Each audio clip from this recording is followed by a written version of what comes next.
الحمدللہ والصلاة والسلام علی رسول اللہ وعلی آلہ وصحبہ وموالا۔ محترم بھائیو، السلام علیکم ورحمۃ اللہ وبرکاتہ۔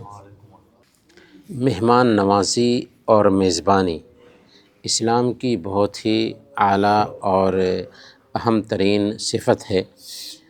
اللہ کے نبی صلی اللہ علیہ وسلم مہمان نواز تھے، یہاں تک کہ بہت ہی مشہور روایت ہے کہ ایک مرتبہ آپ کے پاس جب ایک مہمان آیا تو آپ نے اپنے گھر میں ساری بیویوں سے پوچھ دیا، لیکن اس کی ضیافت کے لیے کچھ نہیں ملا۔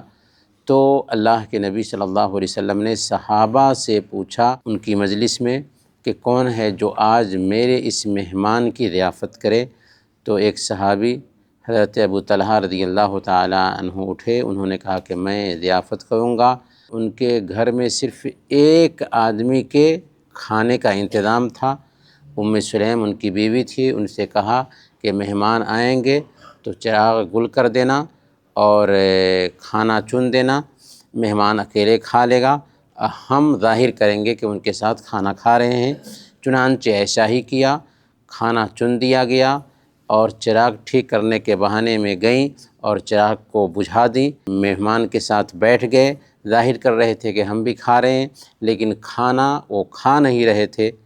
اس طریقے سے مہمان پیٹ بھر کے کھانا کھا لیتا ہے۔ صبح میں اللہ رب العالمین باضابطہ یہ آیت کریمہ اتار چکا تھا اپنے نبی پر، وَيُؤْثِرُونَ عَلَىٰ أَنفُسِهِمْ وَلَوْ كَانَ بِهِمْ خَصَاصَةٌ، کہ وہ اپنے آپ پہ دوسروں کو ترجیح دیتے ہیں حالانکہ خود بھی وہ مجبور اور بے بس ہوں۔ تو یہاں پر ضیافت کی اہمیت معلوم ہوتی ہے۔ حضرت ابراہیم علیہ السلام کو دیکھیں کہ کیسے مہمان نواز تھے کہ سب سے پہلے ان کو ابو الضیفان کا لقب ملا کہ مہمان نواز انسان تھے، کہ ان کے پاس سے فرشتے آئے تو قرآن میں اللہ نے فرمایا فراغ الی اہلہ فجاء بعجل سمین، کہ اپنے گھر والوں کے پاس گئے، ایک موٹا تازہ بچھڑا ذبح کیا اور اس کا گوشت بنا کر کے لائے، پیش کیا۔ لیکن وہ تو فرشتے تھے، کھاتے کیسے؟ جب کھانا نہیں کھایا تب ان کو تشویش ہوئی۔ اس کے بعد فرشتوں نے کہا کہ ہم فرشتے ہیں، آپ کے گھر میں اولاد کے ہونے کی بشارت لے کر کے آئے ہیں۔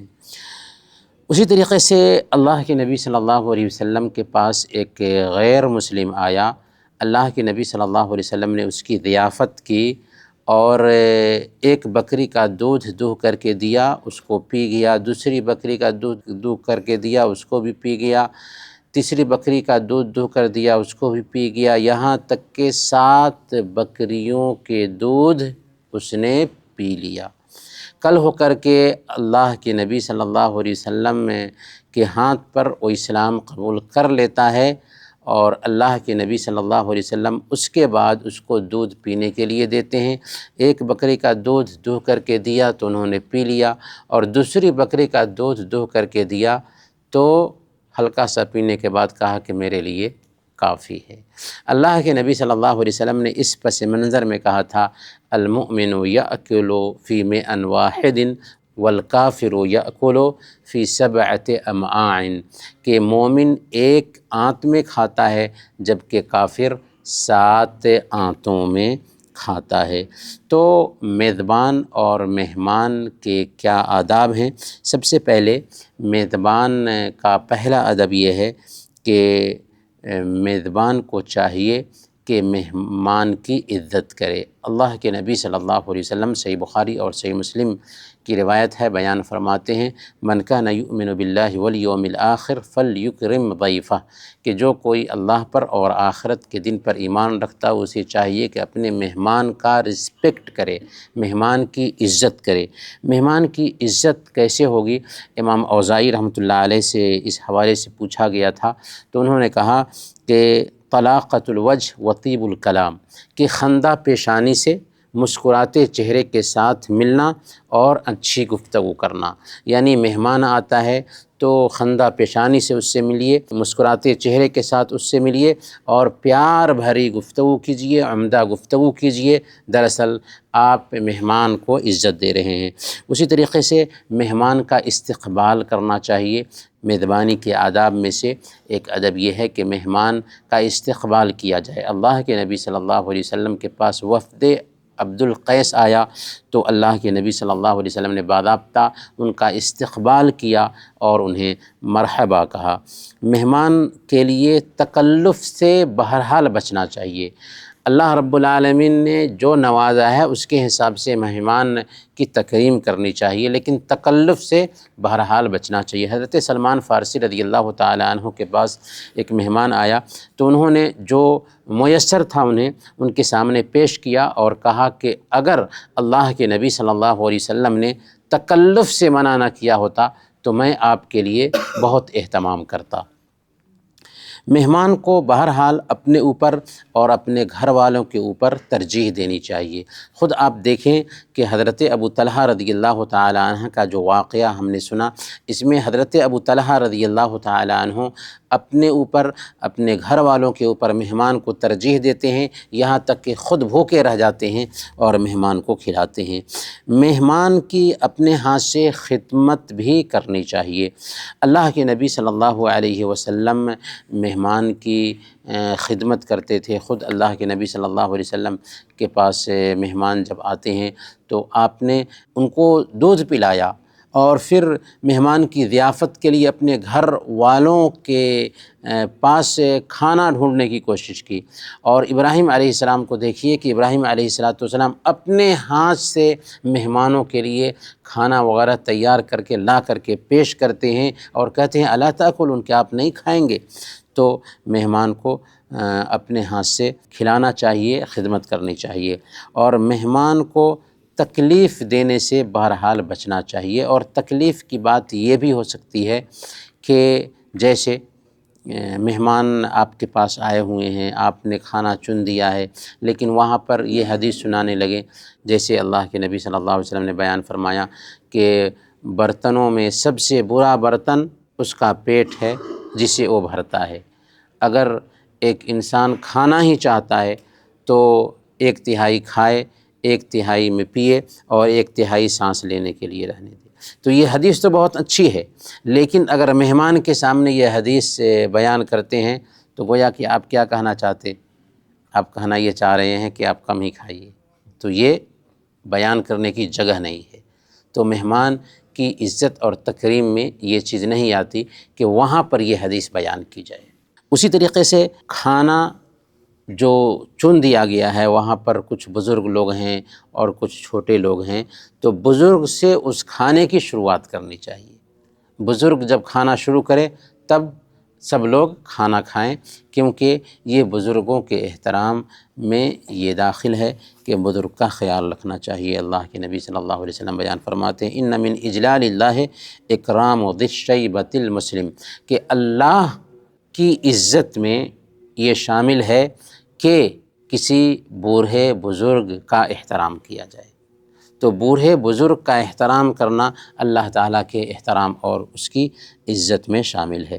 اور مہمان جب کھانا کھا لے اور گھر سے جا رہا ہو تو الوداع کہنے کے لیے باہر تک اس کے ساتھ چل کر جانا چاہیے۔ حضرت ابو عبید القاسم کہتے ہیں کہ میں امام احمد بن حنبل کے پاس مدعو تھا، تو میں جب نکلا ان کے پاس سے تو وہ مجھے چھوڑنے کے لیے دروازے تک آئے۔ میں نے کہا کہ میں خود چلا جاؤں گا، تو انہوں نے کہا کہ نہیں، تمہارا یہ حق ہے کہ ہم تمہیں چھوڑنے کے لیے یہاں تک آئیں۔ تو یہ ادب ہے جس کا خیال رکھنا چاہیے۔ اسی طریقے سے مہمان کے بھی کچھ آداب ہیں۔ مثال کے طور پر نیک لوگوں کو دعوت دینی چاہیے، جو ہمارے پاس سے کھانے کے لیے آئے وہ نیک ہو۔ اللہ کے نبی صلی اللہ علیہ وسلم بیان فرماتے ہیں لا تصاحب الا مؤمنا ولا یأکل طعامک الا تقی، کہ کسی مومن سے ہی دوستی رکھو اور تمہارا کھانا پرہیزگار آدمی ہی کھائے۔ تو اس سے پتہ یہ چلا کہ نیک لوگوں کو دعوت دینے کا اہتمام کرنا چاہیے۔ اسی طریقے سے مہمان کو جہاں ٹھہرایا گیا ہے مہمان کو چاہیے کہ وہیں پر بیٹھے، ادھر ادھر اٹھ کر کے نہ جائے، اور ادھر ادھر تاک جھانک کرنے سے بھی بچے، کیونکہ اگر وہ ادھر ادھر اٹھ کر کے جائے گا یا تاک جھانک کرے گا تو یہ خلاف ادب بھی ہے، اور ہو سکتا ہے کہ پردے کے مقامات پر اس کی نظر پڑ جائے۔ اسی لیے مہمان کو جہاں بیٹھایا گیا ہے وہیں پر اسے بیٹھنا چاہیے۔ جانے سے پہلے بتا بھی دینا چاہیے، اور آج کل فون کا زمانہ ہے تو فون کر کے بتا دینا چاہیے کہ ہم آپ کی زیارت کے لیے آنا چاہتے ہیں، اور وقت لے لینا چاہیے۔ گھر میں داخل ہوتے وقت بھی اجازت لینی چاہیے، 3 مرتبہ اجازت لینی چاہیے، اور اجازت لینے کا طریقہ یہ ہے کہ دروازے کے کنارے میں کھڑے ہوں، بالکل سامنے میں نہ کھڑے ہوں، اور السلام علیکم کہیں، 3 مرتبہ السلام علیکم کہیں۔ اور آج کل بیل بجانے کا سسٹم ہے تو بیل بھی بجا سکتے ہیں، اور اس کے ساتھ ساتھ السلام علیکم کہنا چاہیے۔ میزبان کے لیے دعا بھی کرنی چاہیے جب کھانا کھا لیں۔ اللہ کے نبی صلی اللہ علیہ وسلم دعا دیتے تھے، افطر عندکم الصائمون واکل طعامکم الابرار وصلت علیکم الملائکہ اللہم بارک لہم فیما رزقتہم واغفر لہم وارحمہم، اور اللہم اطعم من اطعمنی واسق من سقانی۔ اس طریقے سے دعائیں ہیں جو میزبان کو دعائیں دینی چاہیے۔ اسی طریقے سے مہمان کے آداب میں سے ایک ادب یہ ہے کہ میزبان کا کم سے کم وقت لے۔ اگر مہمان گیا ہے میزبان کے پاس اور زیادہ دیر تک اس کے پاس بیٹھ گیا ہے تو زیادہ دیر بیٹھنے کی وجہ سے بھی میزبان کو دقت ہوگی، پریشانی ہوگی، تو اسی لیے اس بات کا اہتمام کرنا چاہیے کہ مہمان کو حرج میں نہ ڈالے۔ اسی طریقے سے اگر کوئی آدمی ساتھ میں اس کے ہو لیتا ہے تو فعلی بن کر کے، تو اصل تو یہ ہے کہ کسی کو ساتھ لے کر کے جانا نہیں چاہیے، لیکن کوئی طفیلی بن گیا تو دروازے پر جانے کے بعد میزبان سے گزارش کرنی چاہیے کہ یہ فلاں آدمی ہمارے ساتھ ہو لیا ہے، اگر آپ اجازت دیتے ہیں تو ٹھیک، ورنہ یہیں سے وہ لوٹ جائے گا، تو اجازت لے لینی چاہیے۔ اور مہمان جانے لگے تو جاتے وقت بھی میزبان سے اجازت لینی چاہیے، کیونکہ جب نکل رہے ہیں تو ہو سکتا ہے کہ پردے کے مقامات پر نظر پڑ جائے، اس لیے میزبان سے اجازت لینی چاہیے کہ ہم جانا چاہتے ہیں۔ جب اجازت مل جائے گی تو گھر کے افراد بھی تیار ہو جائیں گے، آپ کے نکلنے کے لیے راستہ ہموار کریں گے، تو نکلنے سے پہلے بھی اجازت لینی چاہیے۔ تو یہ کچھ آداب ہیں میزبانی اور مہمانی کے، جن کا خیال رکھنا چاہیے۔ اللہ تعالیٰ سے دعا ہے کہ اللہ تعالیٰ ہم سب کو شریعت کے مطابق زندگی گزارنے کی توفیق عطا فرمائے۔ آمین، و صلی اللہ علی نبینا محمد وعلی آلہ وصحبہ اجمعین۔